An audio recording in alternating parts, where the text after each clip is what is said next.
Phototourism introduced an interface for moving between photos in 3D. This approach was effective for simple facades, where selecting a region of interest and zooming in is the dominant mode of interaction.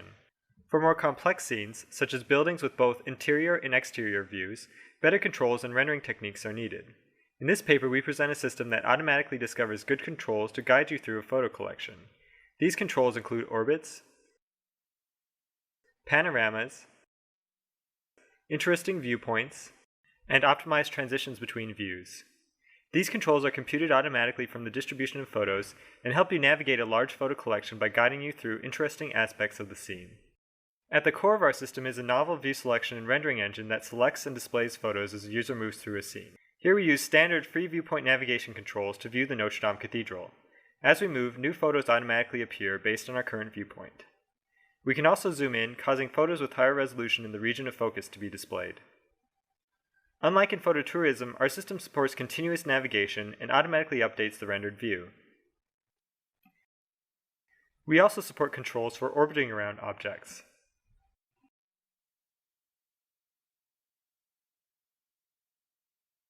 To render the scene while the user moves, we project the selected photo onto a 3D proxy plane. This plane depends on the type of motion the user is undergoing. We normally use a plane fit to the 3D point seen by the current image. However, for orbital motions, this can produce a jerky effect, as different planes can be selected for different images, stabilizing different parts of the scene. Instead, for orbital motions, we use a new orbit stabilization technique which stabilizes the orbit axis across all views. This produces a much smoother, more three-dimensional effect. This reconstruction of a community photo collection of the Statue of Liberty shows that the distribution of photos is very non-uniform, and that there are two distinct orbits. To help the user find these good places to orbit, we automatically detect orbits in a scene. These orbits are then shown to the user in the thumbnail pane at the bottom of the screen. Here the user first explores the outer orbit. When the user is at an orbit control, arrows appear on the sides of the screen suggesting which direction the user can orbit in. The arrows turn orange when the user is orbiting in that direction. Now the user selects the thumbnail for the inner orbit, and the system moves the camera along an automated path to that orbit.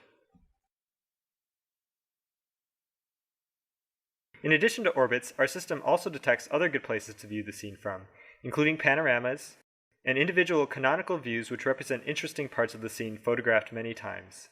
These canonical views are automatically computed. When the user selects a canonical view, the virtual camera moves to that viewpoint. Naively interpolating the viewing parameters produces an unsatisfying transition. Instead, we use a new path planning algorithm that generates transitions which pass through intermediate photos as closely as possible. For this transition to a view taken inside the Pantheon looking towards the entrance, the system computes a path that first moves through the doorway, then turns around 180 degrees. Now the user selects several other views to see individual sculptures. The system automatically computes good paths to these views.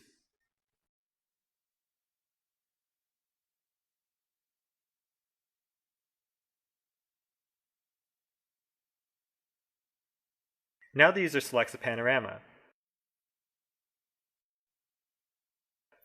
Arrows appear on the sides of the screen showing which directions the user can pan to see additional views. A user can also use path planning with a large internet photo collection to enhance their own personal collection. Here is a personal photo collection containing 4 photos from the Pantheon. A user can load their collection into the viewer and create a 3D slideshow, moving between the personal photos using the community photos to render good transitions.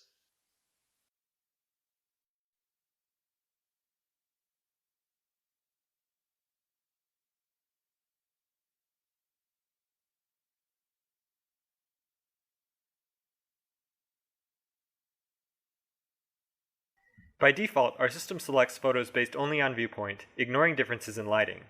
This can cause the appearance of the scene to change dramatically as the user moves, as a variety of daytime and nighttime photos are displayed.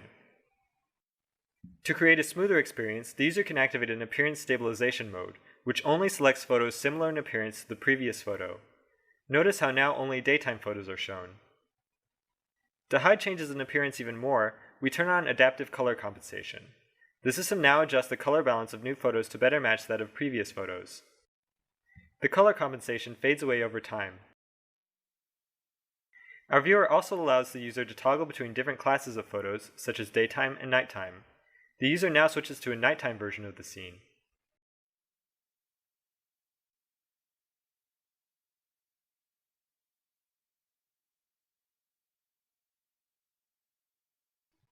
then switches back to daytime.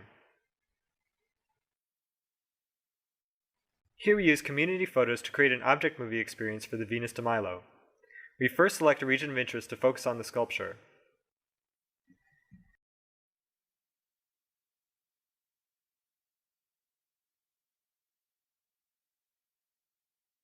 We can also use our system to easily create 3D experiences using a handheld camera.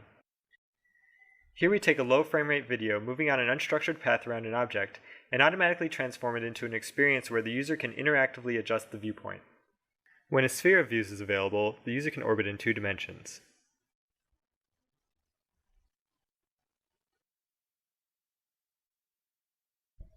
In this video, we show the 3 orbits discovered by our system for the Pantheon photo collection.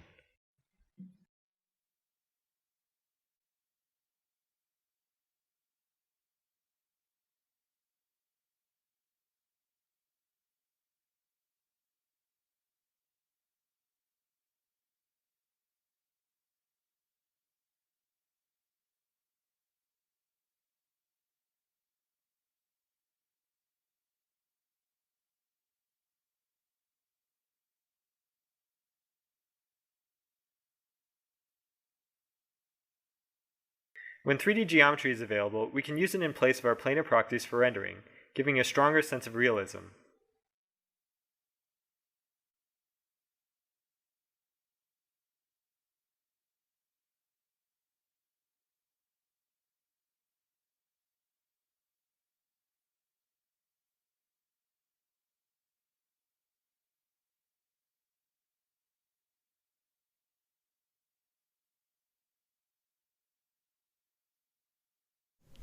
Seam carving is an effective technique for content-aware image retargeting. By removing or inserting seams from an image, it can be changed to fit a given size. Multi-size images also enable interactive size change.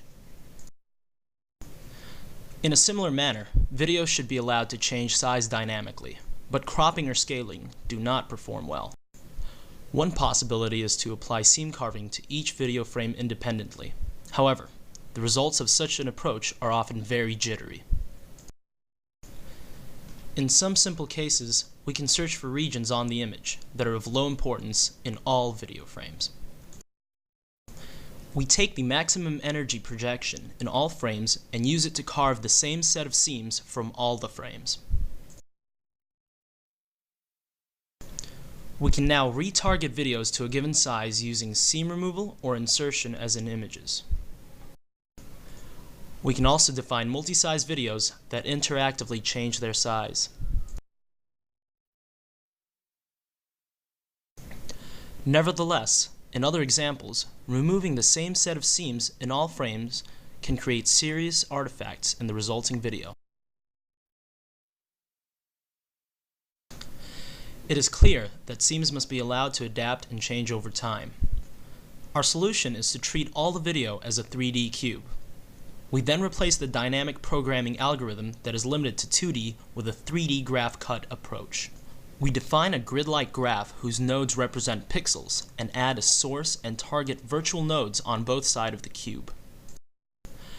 A cut in this graph defines a surface seam inside the space-time volume. The intersection of this 2D surface with each frame defines the seam path on that frame. Our construction guarantees that the seams would be monotonic and connected. Here you can see a comparison of video resizing using fixed seams and adaptive seams.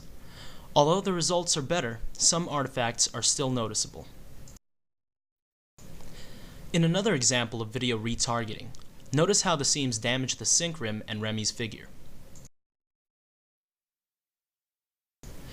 In fact, these artifacts can also be found when resizing just one frame of the video. They also return in other static image examples, using the original seam carving operator. By examining seam removal closely, we find that in some pixels the image energy is increased because new edges are created. We find that when removing some seams, more energy is inserted to the image than removed. In our new approach, instead of looking backwards, we look forward at image edges that are created when the seam is removed. We remove seams that insert the least amount of energy to the image after their removal. We found that in most cases, using forward energy gives better results than using backward energy.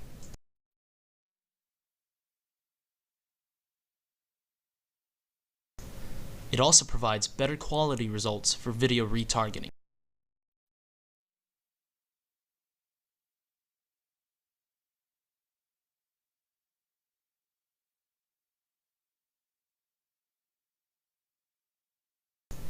We show several examples of video retargeting using seam carving. Our first examples use the forward energy to change the aspect ratio by reducing or enlarging the video. We can also combine high-level information such as face detectors or saliency maps with the forward energy. In this example, we use the motion saliency from Wolf et al. By storing the seam order, we can also define multi-size videos to dynamically change aspect ratio.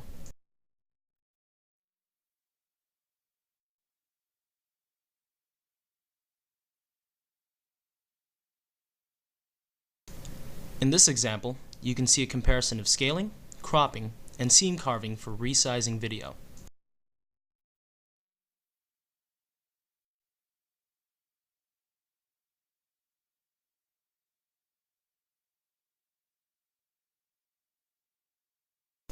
Using negative weights, we can also remove objects from a video scene.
We thank you for your attention.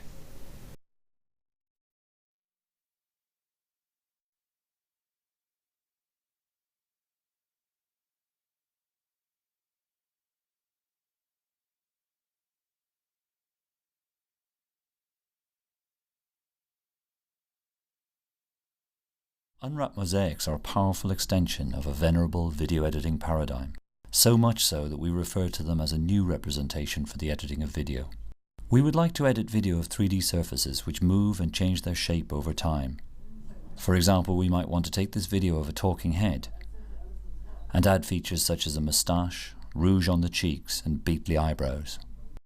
Applying such edits using current video editing technologies is difficult because of the deforming surface, the handheld translating camera, and because of occlusion, the fact that each frame of video sees only a portion of the actor's face. Or we might take this video. A giraffe patrols the savannah, its neck undulating as the camera pans across the scene. Here the edits are rather unrealistic in order to demonstrate the technique. We add a symbol to the giraffe's cheek and a logo on its neck and flank. Here we wanted to make the giraffe's neck shrink and expand. Segmenting the layers is an easy manual process, but where the neck shrinks, we need to fill in the newly revealed background pixels by copying pixels from other parts of the sequence. A hint at our new representation is given by this last task. Because the camera is panning, the motion of the background between any pair of frames is accurately modelled by a plane perspective transformation or homography, and it is easy to create a mosaic which represents the entire background at once. Editing the mosaic, for example by inserting some historic buildings and 2 tigers, re-rendering the mosaic with the original motion, and replacing the foreground layers, allows us to make modifications which apply to the entire video in one simple operation. For this task, mosaic creation was easy for 2 reasons. The camera is panning, and the background is, for the most part, rigid. Our paper shows how we can build mosaics for general deforming objects with general camera motion. We shall see later how the mosaic is computed, but let us first see how it is used for editing. Here we see the unwrapped mosaic extracted from the face sequence we looked at earlier. An artist paints directly on the mosaic this edit layer of moustache, eyebrows and cheeks. Then we re-render the layer into the sequence using the warp field associated with the mosaic. Here we show the edit layer being emphasized as the edited mosaic is warped to match the motion of the original sequence. Now let's look at the extraction of the mosaic from a video sequence. We begin as we might in computing a planar mosaic by focusing computation on interesting patches in each frame and tracking these patches from frame to frame. This gives us 2D trajectories, one per patch, which can be viewed as points in a high-dimensional vector space, one projection of which is visualized here. To discover the mosaic's coordinate system, we compute a nonlinear projection or embedding of this space into 2D. Positioning the source image patches at their embedded coordinates, we can already see the outline of a face. However, for editing we will need a dense mapping. To recover a dense mosaic, we discard the patches and use the 2D points to define a warp field between each input image and the mosaic. Inverse warping each input image generates a new sequence which is approximately registered into the mosaic coordinate system. Although the registration contains many errors, each mosaic pixel is represented in many frames so that conventional panoramic stitching using graph cuts gives a seamless mosaic. It is a happy characteristic of our method that if the mosaic looks good, it is good, because we can now refine the original mapping by matching directly from the mosaic to each input image.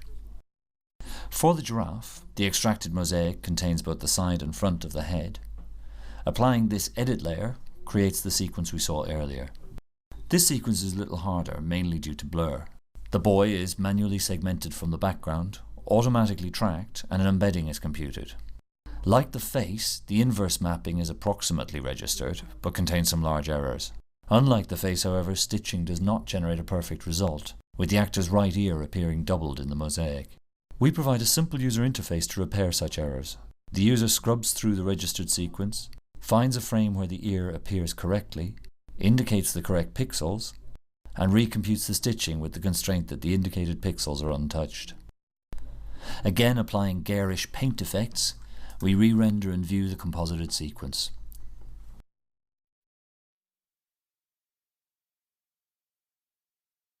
At the limits of what we can do, this rotating toy has protruding arms and cylindrical topology. The mosaic represents the torso and legs reasonably well, but truncates the tail and arms. And the repetition of the right arm also shows that we have not currently implemented cylindrical topology for the embedding space.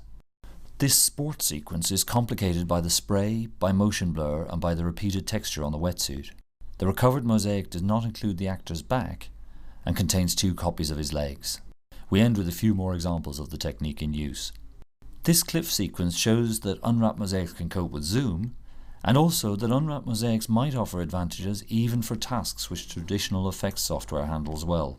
Although the sequence would be hard for current systems based on planar mosaics, it would be an easy job for today's 3D animation and match moving packages. With unwrapped mosaics, however, the user interaction can be very much simplified.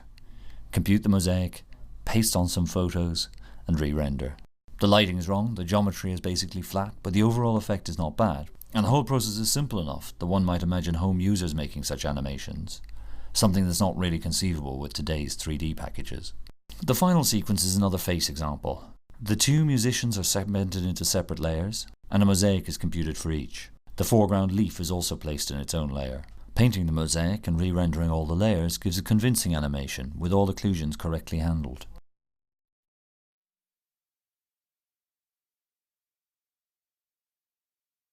Of course, not all edits need be augmentations. We can also edit the mosaic to remove or paint out features, as this final example illustrates. Mosaics have been around for a long time, but until now they have been useful only in the special cases of planar objects or panning cameras. We hope that by unwrapping the representation, and by providing a robust algorithm to extract the unwrapped mosaics, this intuitive editing paradigm can enjoy much broader application.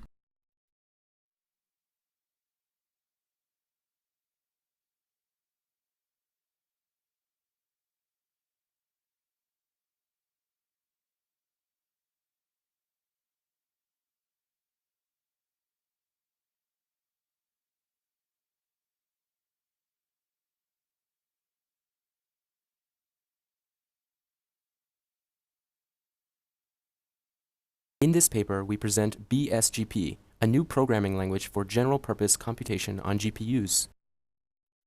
Modern GPUs provide formidable raw processing power.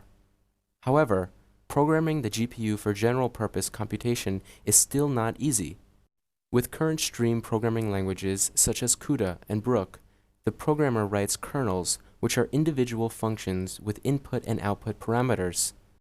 Data flow between kernels is managed manually using temporary streams.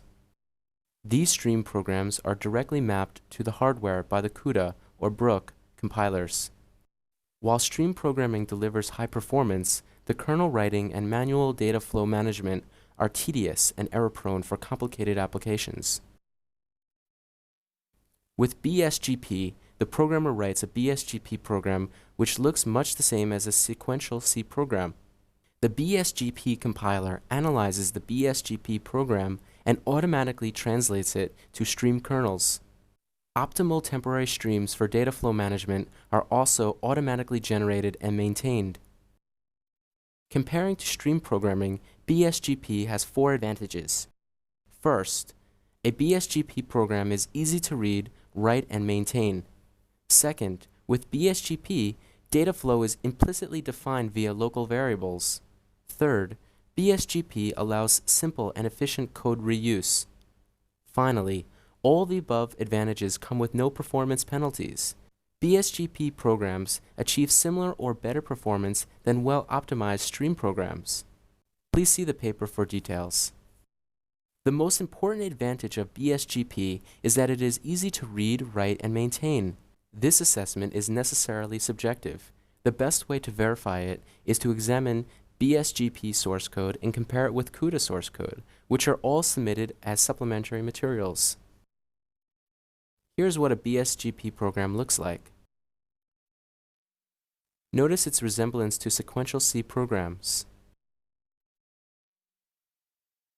To test BSGP's code efficiency and ease of programming, we implemented a variety of GPU applications, including a ray tracer, an X3D parser, and an adaptive mesh tessellator. Our first example is a GPU ray tracer.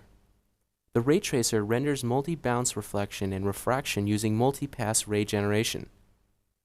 See the refraction of glassware and the reflection of stools.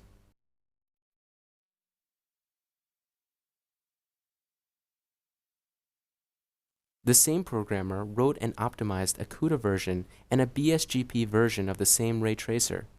As shown in the table, the two versions achieve similar performance and memory consumption. However, the BSGP version takes much less effort to write and optimize. See the paper for details.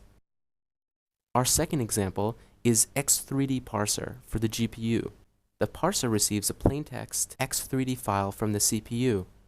All the subsequent parsing and rendering are done in GPU. The X3D parser example is highly sophisticated, with 82 kernels and 19,000 lines of assembly code after compilation. Implementing the parser using conventional stream programming would be extremely difficult. Compared with a well-optimized CPU parser, the GPU parser is 15 times faster. BSGP also provides thread manipulation operations such as kill and fork. These operations are very useful in parallel programming, but are missing in existing GPU programming languages.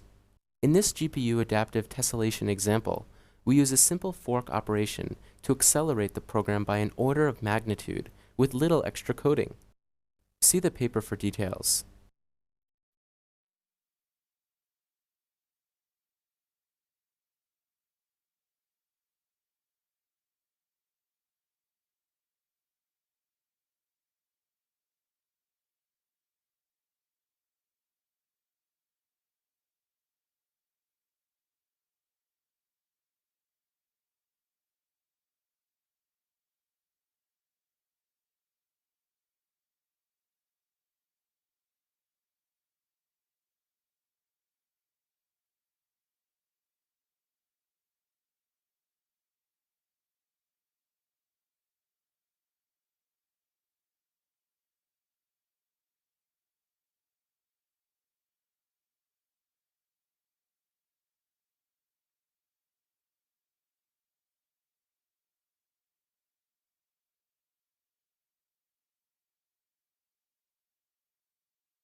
We present a fast frequency domain solution to on-the-fly modal synthesis to simulate sounds from objects falling and colliding as shown here. We can also process scenes with both recorded and modal sounds by introducing a scalable pipeline complete with auditory masking and sound source clustering. The key idea of our approach is to exploit the sparsity of modal sounds in the Fourier domain. As we can see in this spectrogram of a mode, few frequencies contribute to the signal. To achieve frequency domain modal synthesis, we propose a fast approximation to short-time FFTs for modes. Time domain modal synthesis requires 1024 operations per mode per frame. In our approach, we simply add a few frequency coefficients per audio frame, giving a speedup of 5 to 8 times. To avoid reconstruction artifacts, we blend overlapping frames using a window function. Reconstructing with the hand window, we see some error at the sound onset or attack, but excellent reconstruction elsewhere. A rectangular window reconstructs the onset better, but results in audible aliasing in remaining frames. We choose the hand window to guarantee good reconstruction and to combine with recorded sounds. However, the attacks have degraded quality. To improve attack reconstruction, we subdivide the first frame into 4 subframes. The first half of the first subframe uses a rectangular window, followed by a hand window. 2 hand windows follow, and the last subframe contains a square root of hand window to ensure blending with all other frames. We integrate our new modal synthesis method into a scalable audio processing pipeline, combining recorded and modal sounds. This requires us to sort modal sounds. We sort modal sounds by decreasing energy, estimated using scalar products. We exploit the fact that energy is concentrated in a small number of modes, shown in the upper left. We use this scene, which contains 4 different object types and 4 different materials, to evaluate the error of our approximation. The error for the test scene is shown here. Neuroscience research shows that we perceive visual and auditory events as synchronous, even when audio lags by up to 200 milliseconds. We use this result for temporal scheduling by delaying audio processing. In red, we see computation load before delay. In green, we show our temporal scheduling result with a delay of up to 200 milliseconds.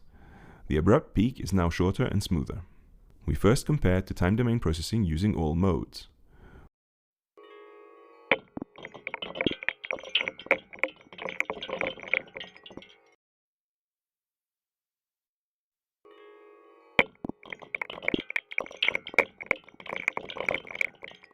We next compare to a mode culling time domain approach.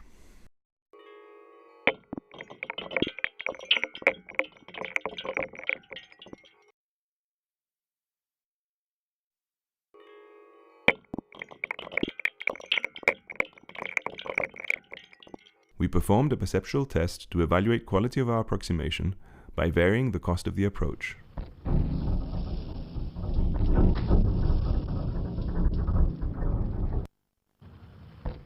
For this scene, and an 8000 bin budget, quality is rated at 75% of the quality of the hidden reference. We next show a set of interactive sequences, all recorded in real time, directly off a dual-core PC.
In this paper, we consider the ways in which an impression of variety can be created and the perceptual consequences of certain design choices.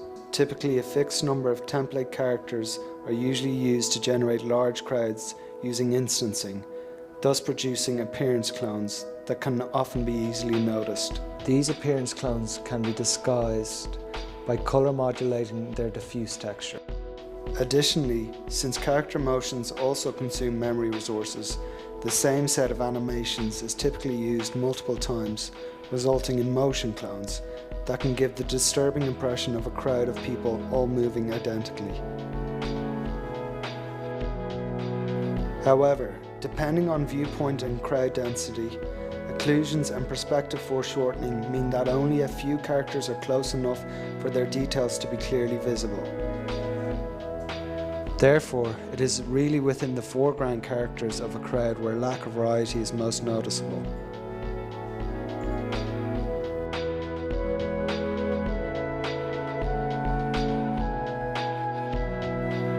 We acquired a set of 20 commercially available models that represented a variety of pedestrian types.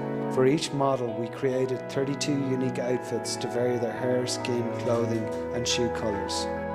Additionally, we motion captured 20 different walks in order to have sufficient motion variety. The experimental crowd system was developed using an open source renderer that used DirectX 9. The experiments were run on a workstation with 2 GB of RAM, an 8 series GeForce graphics card, on a widescreen LCD monitor. In our baseline experiments, we investigated the factors that affect people's ability to identify a single pair of clones amongst a number of characters or motions.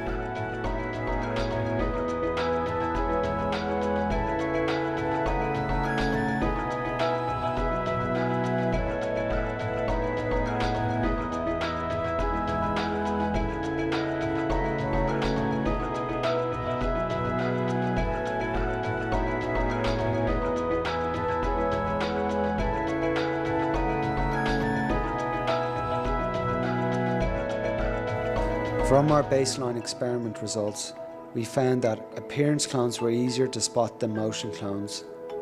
Color modulation and spatial separation effectively masked appearance clones.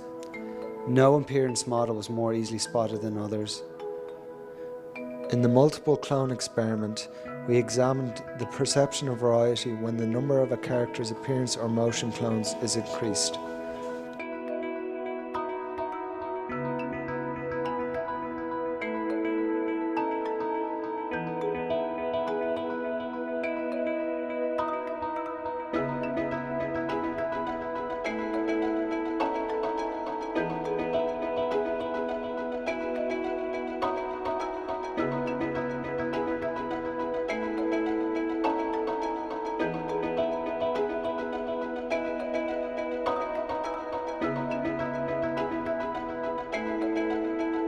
In the appearance clone detection experiment, we wanted to gain insight into whether combining appearance clones with motion clones, so that each appearance clone has the same motion each time, hinder or aid recognition over the case where no motion is present.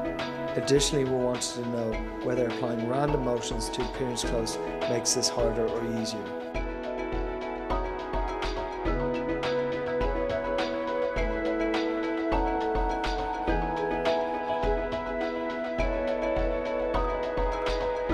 In the motion clone detection experiment, we wished to analyse the effect of motion variety independently of appearance, as we wanted to see how many motion clones could be placed on the screen before the user noticed them. Additionally, we wanted to test motion variation in a more realistic scenario than with the mannequins, so we used our set of 20 models.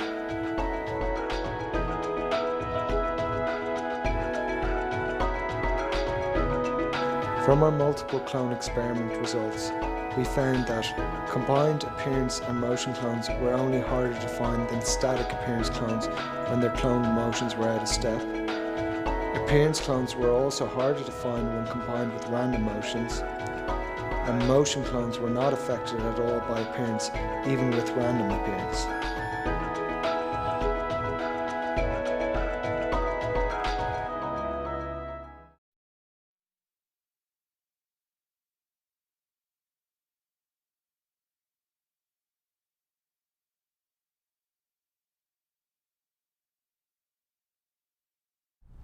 Animating oscillatory motion with overlap, wiggly splines, presents a new kind of animation spline with an embedded physical model.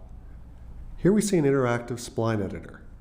At first, the splines show familiar behavior, going through their knots, following their tangent handles, and interpolating smoothly in between. When we change the resonant frequency from 0, however, we get very different behavior. The spline oscillates between the knots, trying to stay as close as possible to its resonant frequency while strictly obeying the interpolation constraints provided by the user. Wiggly splines do this by solving an optimization problem in real time.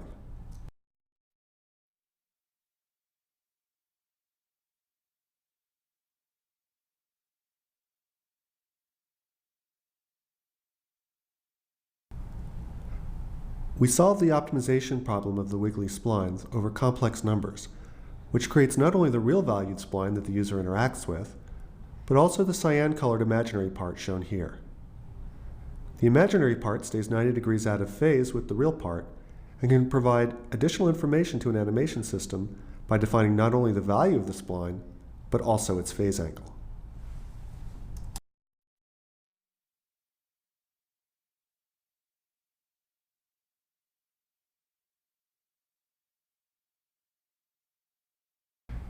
Here we see a simple example of the use of phase angle for animation.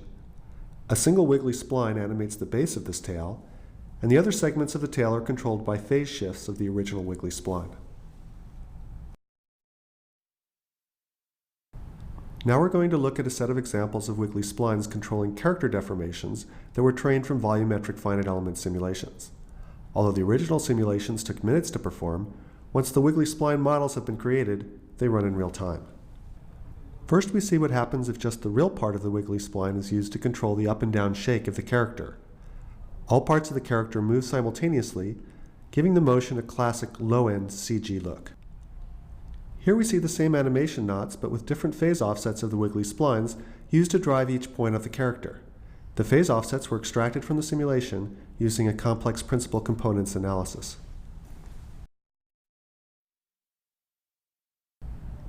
Next, we'll examine the use of wiggly splines in the context of a short clip from the Pixar film The Incredibles, where Mr. Incredible is searching for an Omnibot.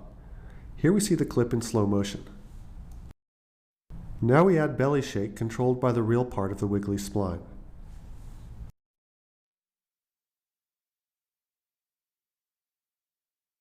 Here we've used the full complex value of the wiggly spline to control the shake. Note that the shake is much more fluid.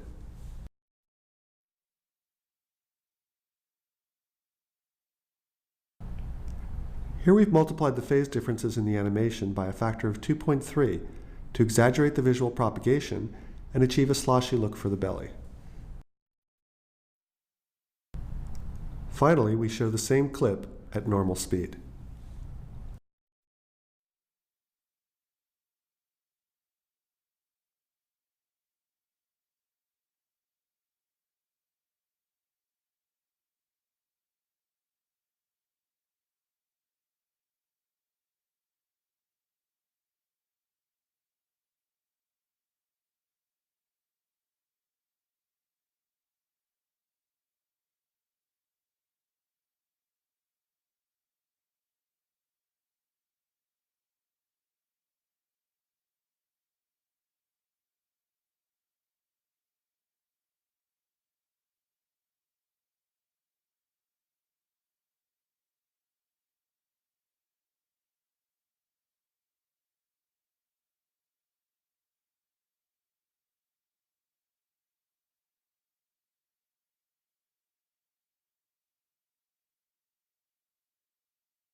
We present a new technique for rendering refractive objects at interactive rates even when the lighting, materials, geometry, and viewing parameters are changing. Our goal is to accurately and efficiently reproduce effects like absorption, scattering, shadows, and caustics as light passes through materials of varying refractive index. In this example, we show two transparent spheres with different colored absorption coefficients hovering within a foggy atmosphere. As we change the position of the light source and the camera interactively, notice the surface caustics on the tabletop, as well as the volume caustics produced in the fog.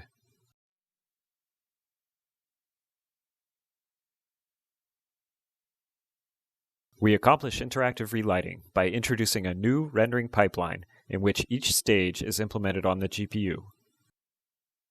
The first stage of the pipeline voxelizes the input surfaces into a volumetric representation of the index of refraction.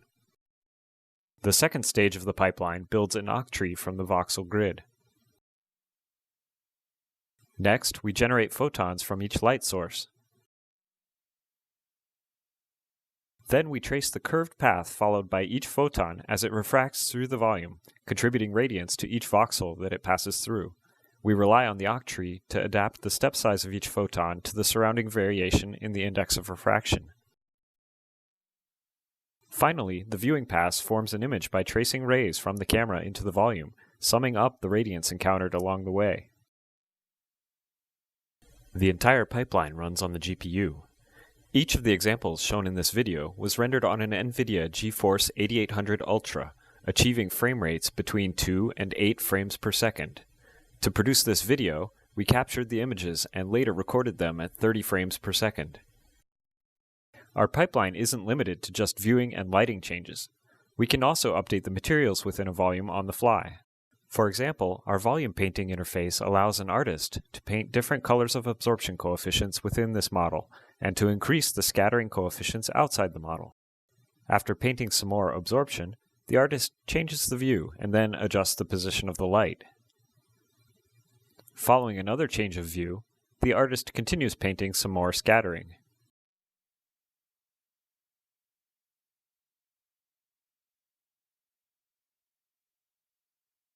Here's a look at the result.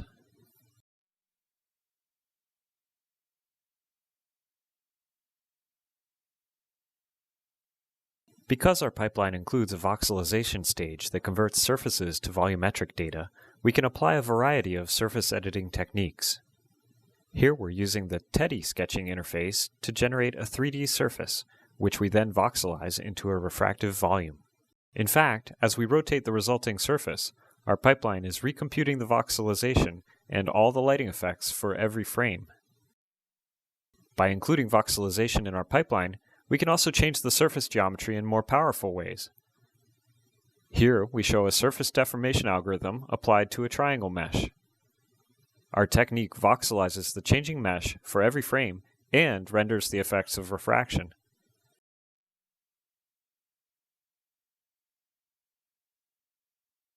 Here's another, bigger deformation. You can see the impact it has on the refracted light in the volume and surface caustics.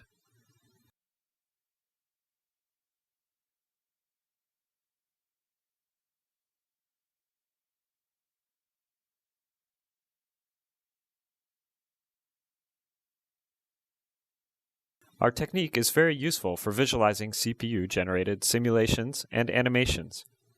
For example, we can see the effects of refraction in this fluid dynamics simulation. We can change the material properties on the fly to get a better view of what's going on. And we can watch the turbulent mixing of inhomogeneous materials under different lighting conditions and from different viewpoints. Our final example includes animated surfaces. Our rendering pipeline allows us to change the lighting and the view interactively.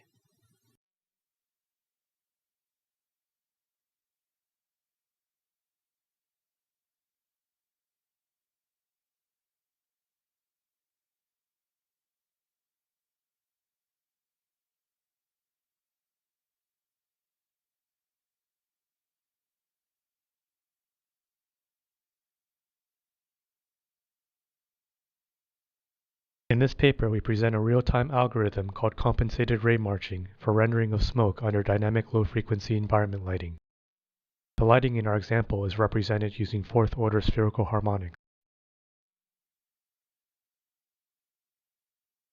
The input smoke animation is represented as a sequence of volumetric density fields. In preprocessing, each density field is decomposed into a low-frequency approximation modeled by radial basis functions and a residual field. The residual field is very sparse and can be greatly compressed with perfect spatial hashing. Only a moderate amount of preprocessing time and storage is needed. During rendering, we simulate light transport at the RBF centers. Specifically, we evaluate the source radiances at each RBF center. We first compute the source radiance due to single scattering, and then use it to solve the multiple scattering radiance. Finally, the single scattering term and multiple scattering term are added together to yield the total source radiance at each RBF center. The source radiance at each point in the volume is then evaluated by using RBF-based interpolation, and we evaluate the outgoing radiance at each visible point in the volume by integrating radiances in a ray march towards the viewing direction.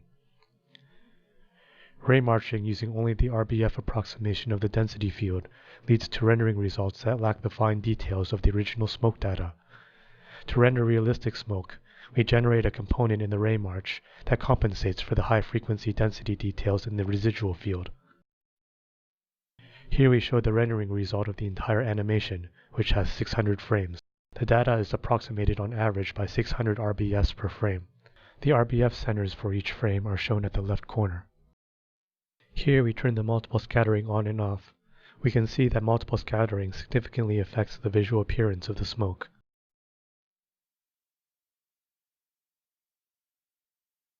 For comparison, we can also display a rendering result without residual compensation and with compensation.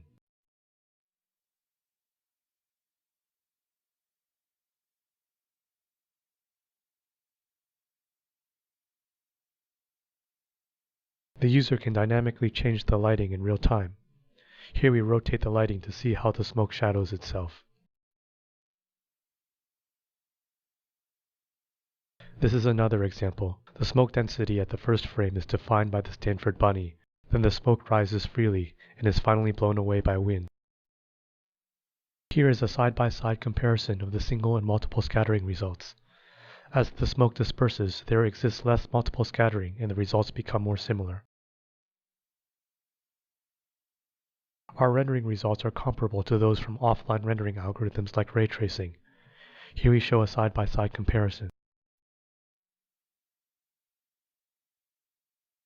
An important feature of our algorithm is that it allows the user to interactively change the media properties, including the albedo, scattering coefficient, and phase function.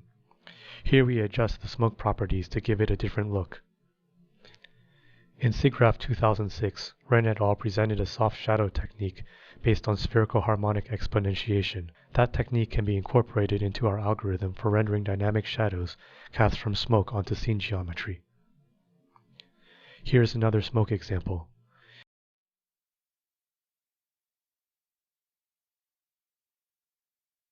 We interactively change the phase function to the forward scattering Henne-Greenstein model.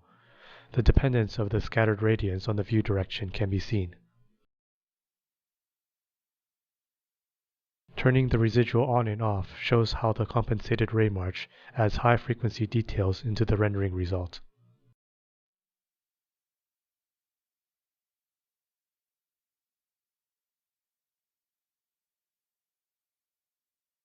This final example shows shadows cast from smoke to geometry, and also the shadows from scene objects onto the smoke.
In this work, we explore the data-driven approach to aesthetic enhancement of human faces in frontal photographs.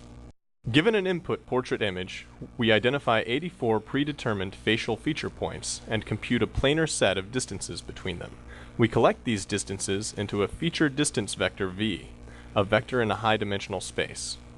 The key component in our algorithm is an automatic facial attractiveness rating machine, a support vector regressor trained on databases of faces with accompanying facial attractiveness ratings collected from a group of human raters and their corresponding feature distance vectors. To enhance the attractiveness of an input image, we use our attractiveness estimating machine to find a new feature distance vector V' with a higher attractiveness estimate. We propose two complementary techniques to achieve this. One is based on weighted k nearest neighbor search, and the other is an SVR-driven optimization. To beautify the input image, we use our beauty estimating machine to find a new feature distance vector V' with a higher beauty estimate. Once we find V', the corresponding facial distances are embedded in the plane and serve as a target to define a 2D warp field that maps the original facial features to their updated locations, producing our final result. To demonstrate our method, we include two interactive applications in the supplementary material, one for men and the other for women. After starting the application, the input image, its beautification result, and the 2D warp field appear in the top frame. The warp field shows the original facial features in blue and the beautified features in red, along with an illustration of the actual warp. On the bottom frame, we have included many samples from our image database. The beautification is done in real time the first time you click on an image. Results for that image are cached for faster browsing. Turning on the feature splines and the distance connectivity graph better illustrates the distance feature vector, which is the input to our beautification engine. In some cases, the beautification might be too strong, producing a result that less resembles the person in the input image. Reducing the beautification percentage will tone down the changes.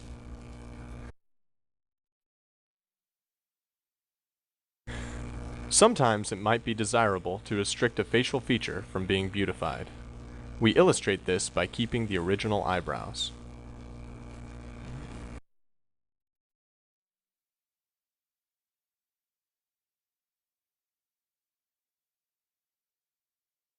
On this next image, we exclude the subject's lips from the beautification.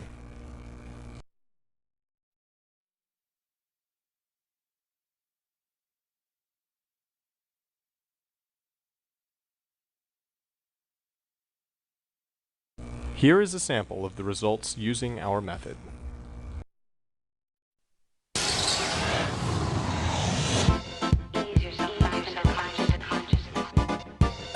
Anybody falling? Anybody feel they're falling? Let's hear more from the style fan.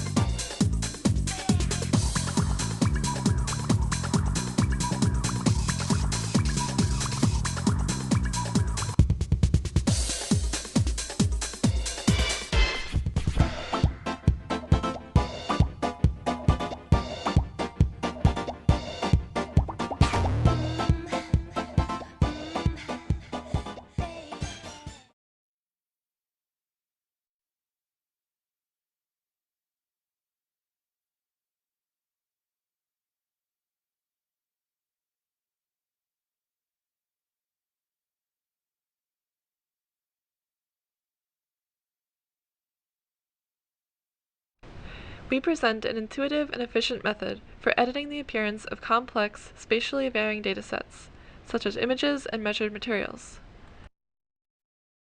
In our framework, users specify rough adjustments that are refined interactively by enforcing the policy that similar edits are applied to spatially close regions of similar appearance. This policy ensures that the edited images and materials maintain the complex patterns of the originals.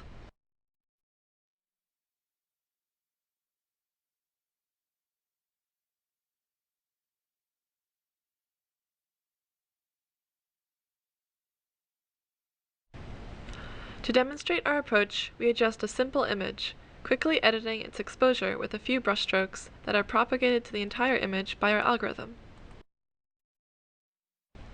To control the propagation, we simply edit more regions. Our framework has the benefit of letting artists choose whichever method they desire to specify the initial editing parameters. Here, without needing to carefully respect the intricate patterns and edges found in the data, we quickly adjust the whole image with gradients and brushstrokes. Our algorithm simply refines these edits to respect such patterns.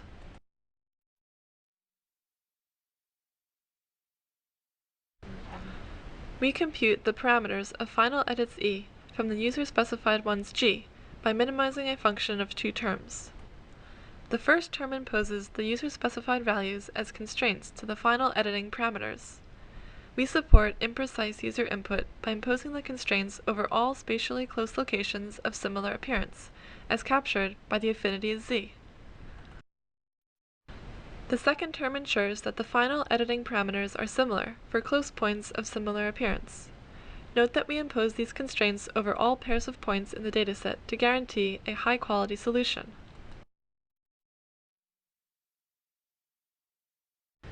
The minimization of this function is equivalent to solving a large linear system defined by the matrix of affinities Z. Shown here for a small cropped image, note the presence of structure in the affinity matrix. A key insight of our work is the observation that the affinity matrix is in fact close to low rank, and can thus be approximated by first sampling a small number of its columns, and then computing the remaining coefficients from such values. Note how well the approximate matrix captures the structure of the original. In the paper, we derive our interactive algorithm from such an approximate matrix, and show that a small number of columns is in fact sufficient for high-quality results. To conclude, we have presented an interactive method for editing the appearance of complex, spatially varying datasets. We found our method effective for a variety of image types and subjects, from simple buildings to challenging natural scenes, in low dynamic range images and HDR radiance maps.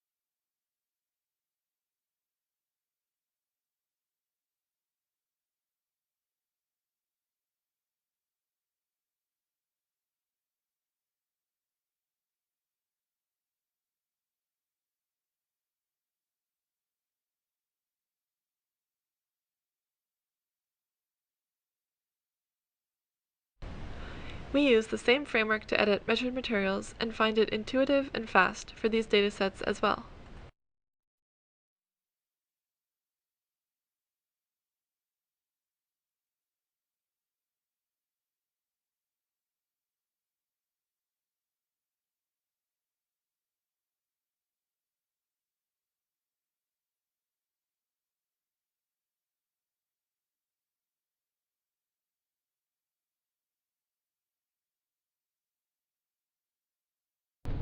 We present a new technique to model reflectance, including its spatial variation and anisotropy. Our model is synthesized using data captured from a single view of a sample. Our goal is not to reconstruct the sample's SVBRDF exactly, but instead to visually convey its reflectance from a small amount of easily captured data. An alternative to our technique is to fit parameterized BRDF models to the sparse view data. Unfortunately, isotropic models ignore important properties of angular variation and surface reflectance. Even anisotropic models fail to capture visual characteristics of the real material. Based on a microfacet model, our approach tabulates a normal distribution function, or NDF, at each surface point. Data from a single view determines the NDF only over a partial domain. To solve this problem, we observe that materials have similar microstructure at different points, which can be rotated and merged to complete the partial NDFs. To simplify data acquisition, we adapt the approach of Gardner et al. 2003. Instead of a neon light, we scan a linear LED array over a flat sample, in which individual LEDs can be turned on or off. Lighting directions are sampled densely, but only a single view. We first show experimental results on datasets from the inverse shade trees paper in SIGGRAPH 2006. This data was captured on a special gantry that moves a camera and light source in order to densely sample the SVBRDF. We applied our method on a single view slice of the dataset, representing a greeting card, leaving the other view directions to validate our result. The small figure in the middle of captions indicates the viewing and lighting directions, red for the lighting and blue for the viewing. Here's a second example based on IST data. This material has significant anisotropy and local frame variation over fan-like regions. Our method preserves the visual character of anisotropic reflectance, including its spatial variation.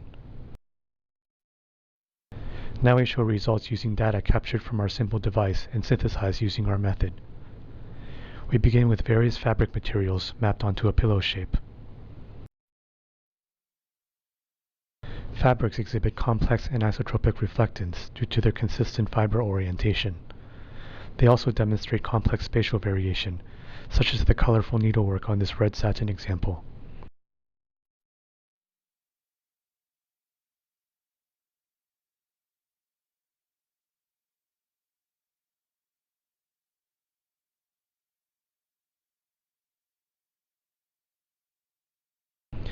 Here's a pillow mapped with an SVBRDF we measured from a wallpaper sample.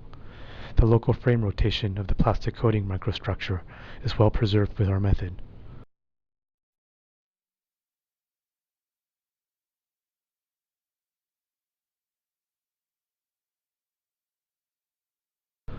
And finally, a pillow mapped from measured green velvet.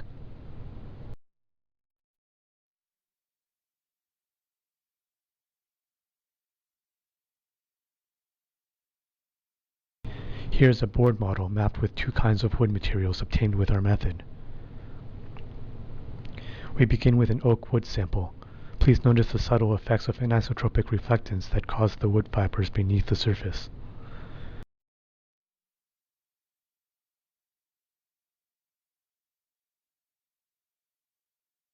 The next is a rosewood sample. The complex anisotropic reflectance of the wood surface is well captured with our method.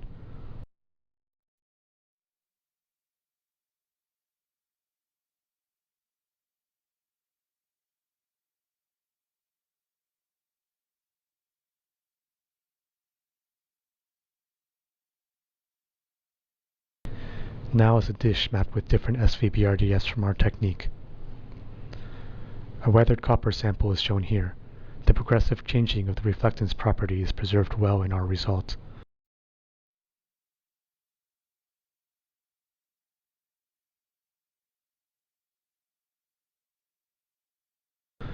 Finally, we show the brushed aluminum material. We use the texture coordinates which simulate a circular brushing. The fan-shaped anisotropic highlights with rich details are generated with our method. In conclusion, our technique demonstrates a good visual match to the spatially varying and anisotropic reflectance of real materials.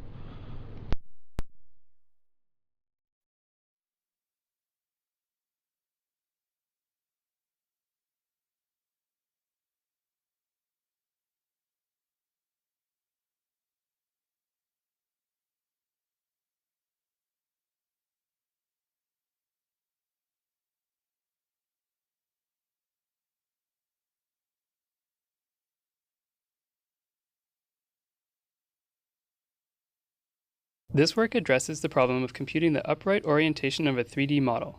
To our knowledge, this problem has not been studied before. We provide an effective method for object orientation in the case of standing man-made objects. Viewing a 3D model from multiple views or orienting it is often not intuitive to control. To better control and explore a shape, it helps if the object coordinate system is compatible with the world coordinate system. Given a model, having its upright orientation helps explore it from natural views, like, for example, this intuitive fly-through around the microscope. Upright orientations are also important for generating easily recognizable thumbnail images of objects. However, manual upright orientation is usually time-consuming, especially for non-professionals. It becomes even less practical when there is a very large database of models to be oriented. This motivated us to design an automatic upright orientation algorithm. Humans typically orient objects by recognizing them. However, when unable to see the models, they can analyze model geometry using their sense of touch and often guess the correct orientation. This analysis is in many ways similar to the geometric analysis that a computer can do. Nevertheless, humans may also sometimes fail when they are required to orient the model using its geometry alone. Symmetry is a very strong cue for shape orientation since typically the reflective symmetry plane is vertical. However, it merely reduces the orientation problem from 2 to 1 degrees of freedom. Searching the best orientation in the 1D solution space can still be challenging. Moreover, not all models are symmetric, nor does symmetry necessarily imply their upright orientation. Principal component analysis is the most commonly used technique for automatically computing the object coordinate system. It provides 6 possible orientations of a given object, with the user required to select the upright orientation among them. PCA certainly does not always produce compatible alignments with the upright orientations of objects. We observed that for many types of objects, searching for the best orientation in the whole spherical solution space is unnecessary. Instead, we can reduce the problem to selecting the best orientation from a small set of orientation candidates. This reduction not only decreases the computational complexity, but also better defines the problem. In this work, we focus on standing man-made models, that is, models that are designed to stand on a flat surface like this stool. Standing models such as this one have a natural stable base perpendicular to the upright direction. The base consists of one or more faces on the convex hull of the model. By computing the convex hull and analyzing the object's static stability with respect to hull faces, we extract a set of base candidates. For example, we have 7 base candidates for this stool model. Here we show more examples of extracted candidate bases for different models. To select the natural base from among the candidate bases, we introduce functionality-related geometric attributes for each candidate. To make our method generalize well, we introduce attributes that are abstracted from concrete shapes and tailored for orientation discrimination only. We use 4 categories of properties: stability, symmetry, parallelism, and visibility. Generally, we prefer bases that are more stable, bases perpendicular to symmetry planes. We prefer bases that have larger areas of model surface parallel to them, and lastly, bases which lead to a bigger part of the model being visible. Like functional considerations, our attributes can be conflicting. We therefore use a supervised learning approach to design an assessment function combining all of the attributes to determine the most probable natural base. We constructed a training set of models, for each of which the candidate bases are labeled as natural or not. We combine random forest and support vector machine classifiers to learn the assessment function from the training set. Given a new, unoriented model, we use the learned assessment function to compute a score for each of its candidate bases and choose the candidate with the highest score as the natural base. We evaluate the effectiveness of our method using both 10-fold cross-validation over the training set and a validation with an independent test set. The training set contains 345 models. Our method successfully predicts the upright orientations of the vast majority of models with prediction accuracy of over 90%. Here we show the orientation results with the failed models highlighted. We also constructed an independent test set of 819 standing models. Our method achieves 87.5% prediction accuracy orienting those.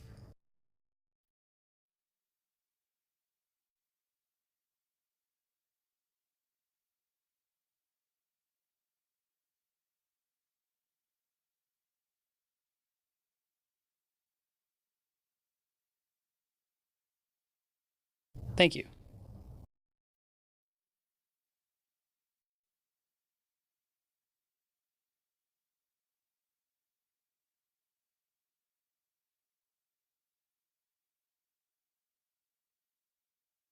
We present a novel skeleton extraction method based on geometry contraction. The method works directly on the mesh domain without pre-sampling the model into a volumetric representation. The method is simple and fast, as demonstrated in this video, which was captured in real time. The geometry contraction is accomplished by applying constrained Laplacian smoothing to iteratively contract the mesh into an approximate zero-volume degenerate mesh. Here the contracted faces are drawn in red. This process does not alter the mesh connectivity. We formulate the geometry contraction process as an energy minimization problem involving contraction and attraction constraints. The contraction constraints are based on the discrete Laplace operator, which provides forces to remove the geometry details along the approximate normal directions. The attraction constraints use the mesh vertices as anchors to retain the necessary geometry information in the collapsing shape. These two types of constraints are carefully weighted for different vertices during the iterations to produce a contracted mesh that abstracts the geometry of the given model well. We then perform a connectivity surgery to convert the contracted mesh into a 1D curved skeleton. Specifically, we apply half-edge collapses to remove all the collapsed faces. The requirements are to keep the shape of the contracted mesh during this process, and to retain sufficient sample points to achieve a fine correspondence between the skeleton and the mesh. We devise an energy function that balances the shape and sampling requirements. For clearer illustration, we speed up the early frames of this video clip and slow down the ending frames. The extracted curved skeleton is guaranteed to be homotopic to the original model. Here we show some examples of skeletons extracted for high Janus models. This property is due to the fact that the edge collapses never disconnect a mesh, and that we prohibit edge collapses that close tunnels. We record all the edge collapses during the connectivity surgery process. This induces a skeleton mesh mapping that maps each skeleton node to a set of mesh vertices that are contracted and collapsed to that skeleton node. This information is valuable for many applications, such as segmentation, deformation, and shape matching. The extracted skeleton may be off-center or go outside the mesh. We refine the skeleton embedding by relocating each skeleton node to the approximate center of its corresponding mesh region. We also merge a junction node with a neighbor if the merging improves the centeredness of that junction node. Our skeleton extraction method has additional desirable properties. First, it is noise insensitive due to the use of implicit geometry smoothing to contract the mesh. Our method is pose insensitive since the geometric contraction depends only on the normal field of the mesh, which is locally invariant to local rotations. Our method is largely independent of the size and resolution of the mesh models. Here, the left models are much denser than the right models, but the extracted skeletons are similar in terms of junctions and branches. Here, we show more examples of skeletons extracted using our method.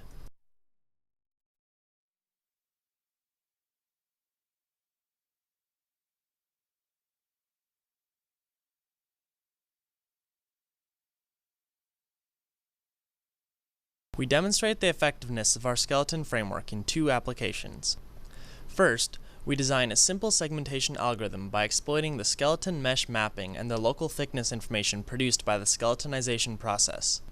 The algorithm identifies a cutting node in each branch of the skeleton, starting from the thickest branch. For each cutting node, we search for the segmentation boundary in its nearby mesh regions using a minimal cut algorithm. Here is another segmentation example. We also apply our skeleton extraction method to skinning. Given a set of example poses of the same model, we first contract the geometry of each example mesh independently and apply the connective surgery to all the meshes simultaneously. This produces a set of curved skeletons that have the same set of nodes and edges. We then downsample the curved skeletons into compatible bone skeletons by considering the bending angles in all the poses. To demonstrate the effectiveness of the automatically extracted compatible skeletons, we use 12 example poses to produce this animation sequence. We input the mesh skeleton pairs to the rotation regression model to reconstruct the animation.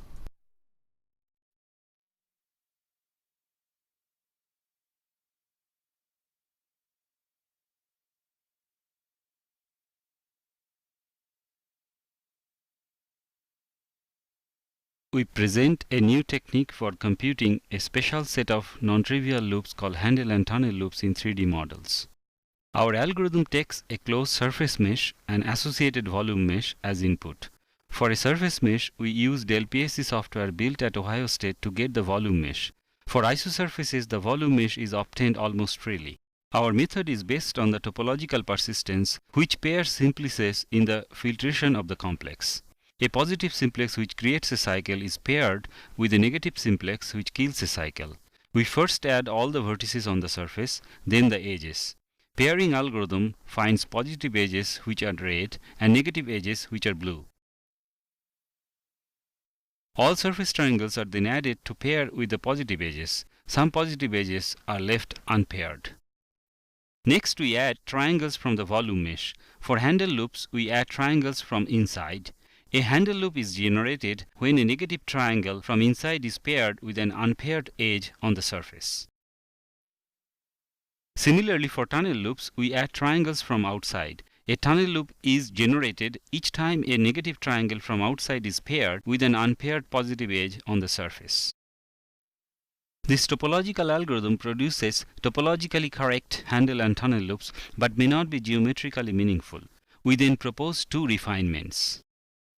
For a negative triangle, the pairing algorithm actually expands a loop till it reaches an unpaired edge. In refinement 1, we choose the loop when it lies completely on the surface for the first time. In this way, we get geometrically better loops. Our refinement 2 is based on that a handle or tunnel loop is generated each time a cross-section of the surface gets filled. In order to get loops of small size, we want the small cross-sections getting filled first.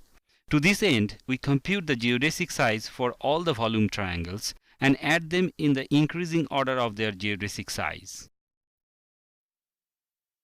We are now showing the hand-tunnel algorithm with both refinement 1 and refinement 2 on the same mother model.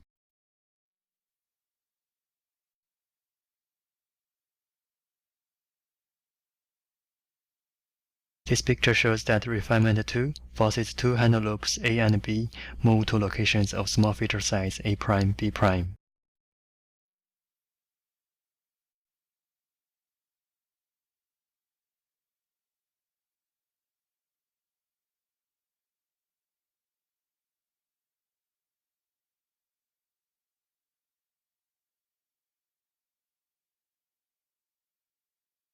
Refinement 2 also forces a tunnel loop A to a new location of small size A'.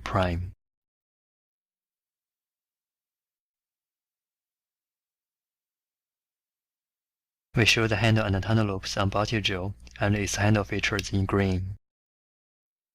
We can also modify the topology of this casting model by filling the 8 small tunnels.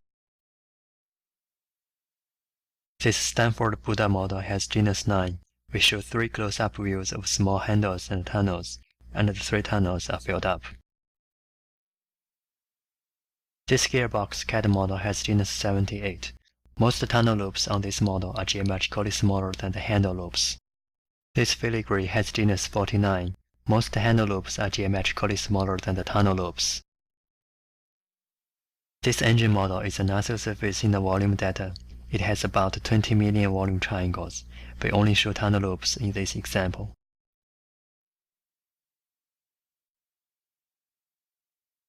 Here's a column model of genus 160.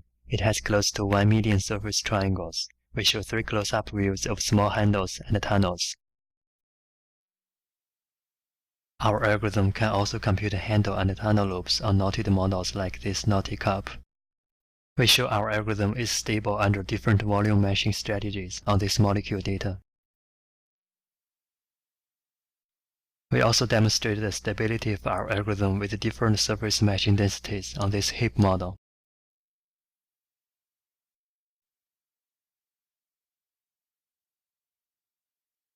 This aneurysm also surface shows a lot of tiny isolated components. Our algorithm can be applied component-wise. We finally show our algorithm can be modified to handle surfaces like this children model that has open boundaries and non-manifolds.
We propose a patch-based approach for texturing solid models. Our method can synthesize consistent solid texture models with little memory and computation. The input to our system is a solid texture and a 3D model. In our approach, the input solid texture is alpha masked and is pasted onto the model along the local tensor field. We repeat this process until the whole model is covered with overlapped solid textures. We classify solid textures into 7 types based on 2 aspects, anisotropy level and variation level. Please refer to the paper for the detail of this classification. Our system supports 5 types and provides different user interface for each.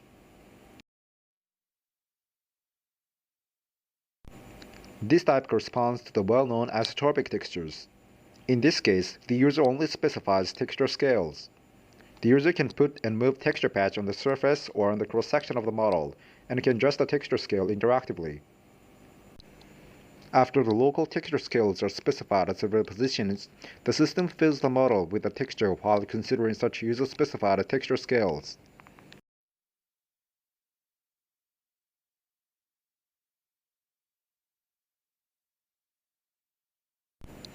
This type of texture typically represents fibrous object. Its appearance is the same in the 2 directions, but different in another direction. In this case, the user specifies texture orientation by drawing strokes on the surface or on the cross-section of the model. Then the user specifies the texture scales, and finally the system fills the model with the texture.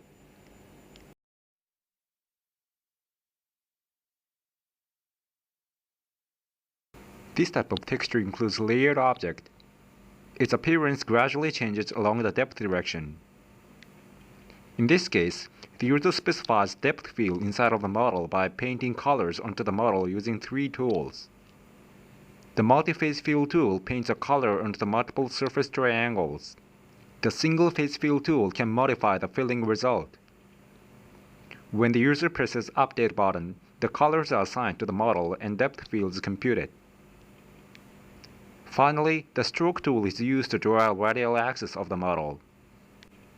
After the depth field is constructed, the system fills the model with the texture.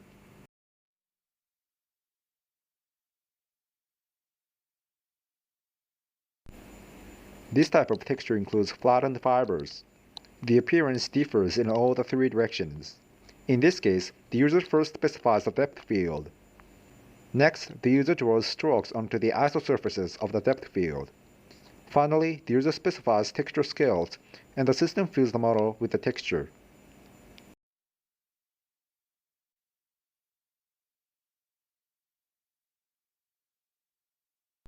This type of texture also includes layered object, but its 2 side faces appear differently. The modeling process is identical to the previous type, except that texture scales are derived automatically from the depth field.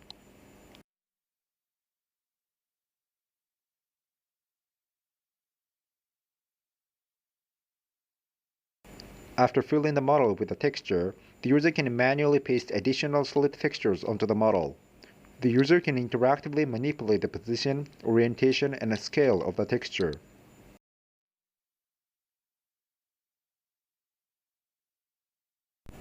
In the remainder of this video, we show some of our results. The user can interactively cut and see the interior of the solid object. Our method is particularly suitable for modeling natural objects such as fruits and vegetables.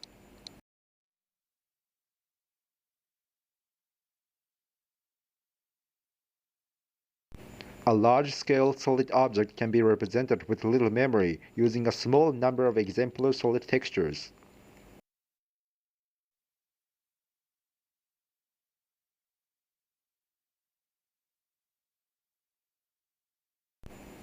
Our models are consistent, and we can see the cross-sectional patterns changing continuously.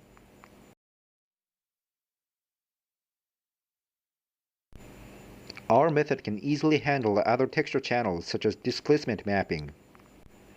We can also perform volume rendering on translucent solid models.